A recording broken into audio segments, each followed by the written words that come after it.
নাগরিক ব্যস্ততার কারণে একবার রান্না করে 3 বার 4 বার, কারো কারো 6-7 দিন খাওয়ার একটা প্রবণতা আছে। ওটাকে একটু বের করে গরম ওভেনে দিয়ে কিংবা একটু চুলে দিয়ে খাওয়ার একটা ইয়ে আছে, কিন্তু এটা কিন্তু ঠিক না।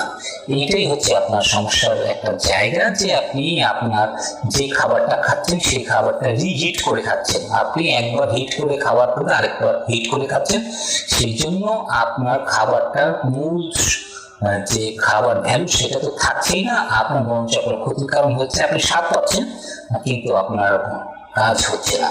তো বন্ধুরা, আমি বলবো যে যারা সাইনোসাইটিসে ভুগছে তারা এটা করে দেখতে পারেন। এটা করার পরে দেখবেন যে আপনার শরীরের ভিতরে নাক খুলে গেছে, আপনার সাইনোসাইটিসের কারণে যে ব্যথার তীব্রতা ছিল আস্তে আস্তে কমে গেছে। সাইনোসাইটিসের আরেকটা ঔষধ হচ্ছে কামরাঙ্গা, আমরা ভিটামিন সি জাতীয় জাম্বুরা, এগুলো খুব ভালো কাজ করে।